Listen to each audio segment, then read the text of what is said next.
Donc une vidéo pour revenir un peu sur Ardo en temps réel, prise pour faire des prises d'enregistrement, de répétition ou de petits concerts en live sans utiliser de table de mix.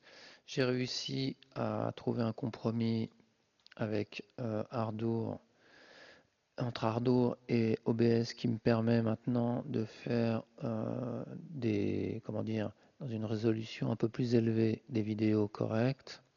Donc ce qui est bien, apparemment ça se passe bien entre OBS et Ardour. Bon, j'ai des X-Run si je fais un enregistrement de piste sur 12 pistes comme vous le voyez là directement, mais c'est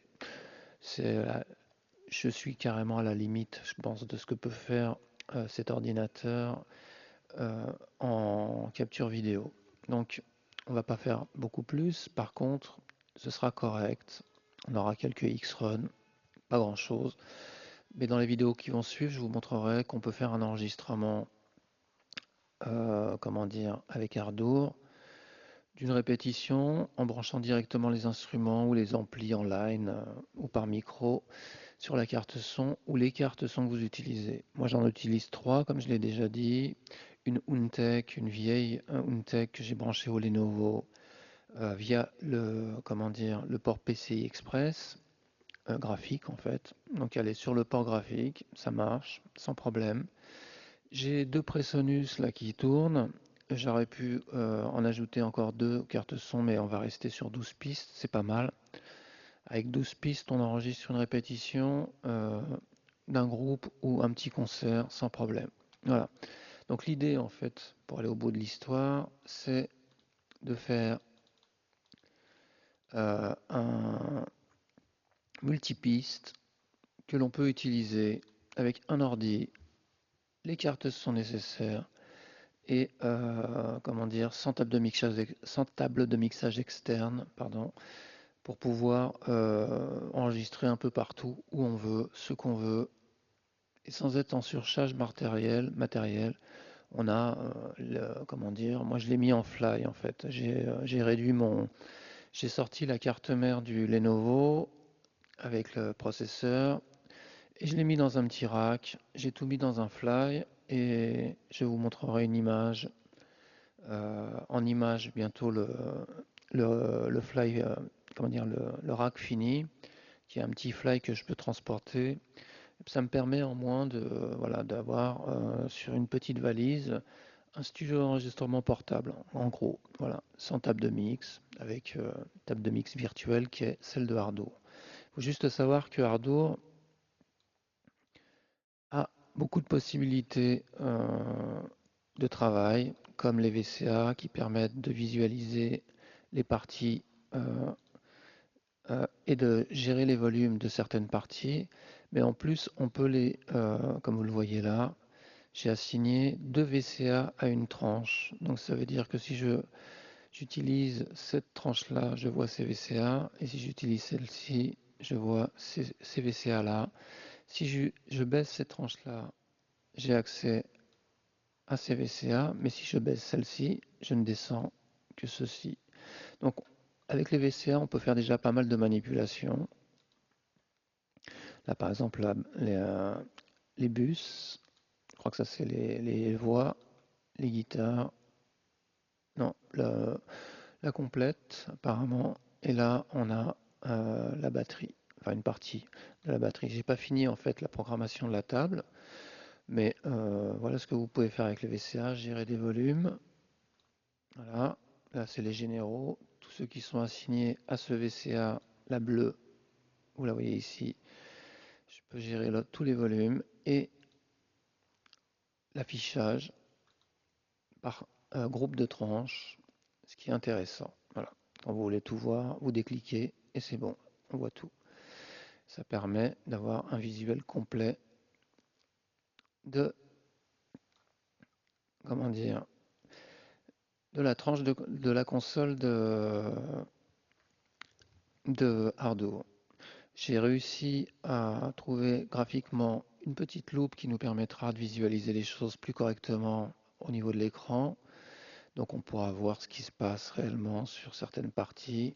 Ça permet de savoir si ça fonctionne, à quel niveau ça fonctionne, quel effet je vais manipuler, par exemple ici la compression, et ici le bus reverb, ici P-Management qui me permet de créer un effet. Ça permet de mettre de côté d'autres parties pour pouvoir voilà, travailler sur certains aspects. Excusez-moi si je m'arrête, mais par moment, il y a une difficulté dans Ardour. Je trouve que cette partie-là est un peu difficile à gérer, mais c'est pas ce qu'il y a de plus lourd hein, dans un programme. On en a vu de pire. Donc la gestion par VCA permet évidemment de se concentrer sur certains effets. Par exemple, si je veux regarder celui-là, j'ai installé une loupe, comme je le disais, ce qui permettra de voir un peu mieux les choses que je triture. Et en transparence, j'ai avec Compiz. En fait, j'utilise je ne sais pas si c'est un logiciel, mais pour la gestion des fenêtres, j'utilise Compiz, que les Linuxiens connaissent plutôt bien, qui est un logiciel qui permet pas mal de choses au niveau du bureau. Ça permet de manipuler les fenêtres, de créer un effet 3D. On peut faire plein de choses avec Compiz. Bon, là, je n'utiliserai pas parce qu'avec Ardour et OBS, j'utilise que le minimum, la loupe et les transparences, comme vous les voyez là. Ça suffira largement, on ne pourra pas faire beaucoup plus. Donc, je continue sur Ardour et sa console. Cette console permet, comme je vous l'ai déjà dit, pas mal de choses. Donc, elle permet de configurer les enregistrements, les solos, muets, par tranche. On peut déplacer, comme je l'ai déjà dit, et voilà, éliminer une partie qui n'est pas à enregistrer ou la mettre en muet. Ça, c'est la partie des groupes que l'on crée ici en appuyant sur les enregistrements, sur trois possibilités de création de groupe. Voilà, la sélection armée ou en solo. Voilà, si vous mettez des parties en solo, vous pouvez créer un groupe et voilà, il fera partie de l'histoire. Vous pouvez désactiver votre groupe ou le réactiver. Ce qui est intéressant aussi, ça vous permet de faire une seule manipulation et le réactiver et revenir à plusieurs manipulations. Donc voilà, ça c'est très intéressant dans la console. On peut voilà, y assigner des effets, des vumètres, comme je vous l'ai déjà dit. Vous pourrez y assigner des bus. La gestion des bus est très fluide. Il suffit de créer des bus à partir de l'interface. On va passer plutôt sur cette partie. Créer voilà, des bus ici en bus audio. Et une fois qu'ils sont créés, d'aller, comment dire, les assigner en utilisant cette partie-là.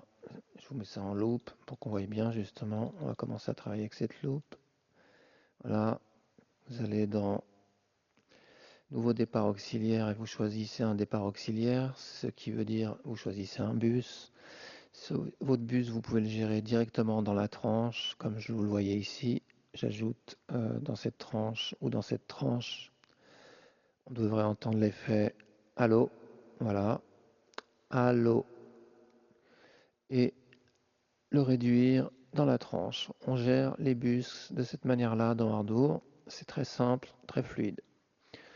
Alors, la prochaine vidéo sera consacrée à un jeu de plusieurs instruments que j'ai connectés. Alors, je les ai connectés, je vous expliquerai ça dans la vidéo qui viendra. Je les ai connectés en virtuel de telle manière à simuler une prise live. Ça permettra de voir comment se comporte Ardour dans une prise live et combien on a de X-Run. Alors les X-Run, c'est quelque chose qu'il faut connaître aussi. Ici, vous voyez des X, ils sont liés comment dire, au fait que j'utilise OBS, ça crée des X. De temps en temps, il y en a un qui apparaît, mais ça n'impacte pas le visuel ni l'audio. Par contre, quand vous faites un enregistrement, ici, vous avez des repères temporels qui s'inscrit en jaune, vous verrez ça dans le prochain enregistrement, et qui sont des décrochages audio. Ça veut dire qu'à ce moment-là, dans votre enregistrement de plusieurs pistes, comme vous voyez ici, votre audio a décroché. Alors des fois on l'entend, des fois on ne l'entend pas. Quand j'utilise OBS comme ça sur le même ordinateur que Ardour, je les ai, les X-Run, on va dire plus fréquemment, mais c'est pas très gênant. Il y a quelques X-Run, on va dire, et si je n'utilise pas OBS pendant un enregistrement audio sur 12 pistes, là, j'en ai quasiment plus, voire un de temps en temps, c'est très rare. Donc ce qui fait que c'est pas, d'un point de vue sonore, ça passe dans un groupe. À la limite, ce sera plus gênant sur un enregistrement acoustique si vous avez des X-Run. Alors pour les éviter, évidemment, parfois il faut faire ce que j'ai fait là. Là pour les éviter avec OBS, j'ai augmenté un peu la latence. Je suis à 8 millisecondes. À 8 millisecondes, il faut savoir que quand on joue, on a les sensations de bonnes sensations, ça va, ça se tient. Si je retirais OBS, je descendrais à 5, voire à 4, et les sensations, évidemment, on se préoccupe même plus de savoir s'il y a du retard, même si pour mon compte, à titre personnel en tout cas, je considère qu'à 8 millisecondes, j'ai du mal à percevoir la latence. Alors, je la ressens peut-être inconsciemment, mais sans plus, quoi. Franchement, je joue et je m'occupe pas du reste. Et je joue sur une boîte à rythme ou sur n'importe quoi, peu importe, ça passe. Voilà, donc sur le prochain enregistrement qu'on fera, on verra ces X-Run et comment les gérer en jouant sur la latence. Mais si vous avez un ordinateur plus puissant que celui-là, et ça doit pas être très compliqué à avoir, celui-là je l'ai payé 80 euros, donc avec un petit budget de 200 euros, vous aurez comment dire, un ordinateur qui tourne bien mieux que celui-là. Et je pense que là, les X-Run, si vous installez le noyau Low Latency, si vous paramétrez correctement Jack et Ardour, comme je l'ai montré au niveau des buffers euh, qui sont ici, en créant, voilà, vous aurez peu de chances d'avoir de gros problèmes d'enregistrement. Franchement, ça tourne plutôt pas mal tout ça. C'est du bon boulot, Ardour, hein. Ça tient la route.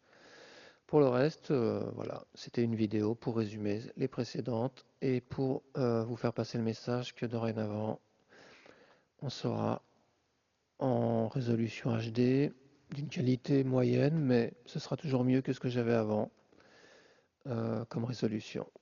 Voilà.